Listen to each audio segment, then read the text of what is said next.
రాష్ట్ర వ్యాప్తంగా తెదేపా జనచైతన్య యాత్రలు కొనసాగుతున్నాయి. అనంతపురం జిల్లా మణకిసిర మండలం గోవిందాపురం గ్రామంలో జరిగిన జనచైతన్య యాత్రలో మంత్రి పల్లె రఘునాథరెడ్డి పాల్గొన్నారు.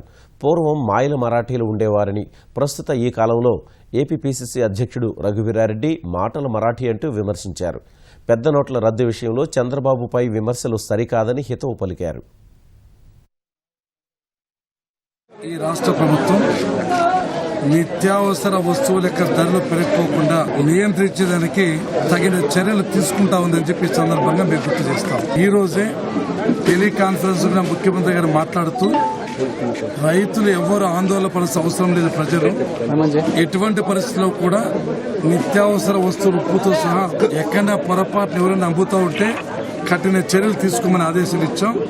ఈ అపోహలు కానీ వదంతులు కానీ నమ్మవద్దని చెప్పి ఈ సందర్భంగా నేను గుర్తు చేస్తున్నాను. కర్నూలు కార్పొరేషన్ ఎన్నికల్లో విద్యావంతులైన మహిళల్ని తెదేపా నుంచి పోటీ చేయించాలని ఉప ముఖ్యమంత్రి కేఈ కృష్ణమూర్తి పార్టీ నాయకులకు సూచించారు. కర్నూలు నగరంలోని అశోక్ నగర్లో నిర్వహించిన జన చైతన్య యాత్రలో పాల్గొన్న ఆయన చంద్రబాబుపై విమర్శలు చేస్తున్న జగన్పై ధ్వజమెత్తారు.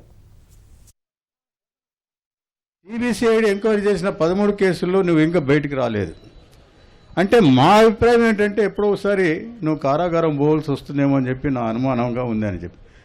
ఈరోజు 1000 నోట్లు 500 నోట్లు ఉన్నప్పుడు ఓదార్పు యాత్ర స్వయంగా పెట్టుకోవాల్సి వస్తుందేమో జగన్ గారు అని చెప్పి నేను అనుకుంటున్నాను. ఎందుకంటే ముఖ్యమంత్రి దెబ్బతినేది ఆయన తప్ప మేము కాదని కూడా తెలియజేస్తా ఉన్నా.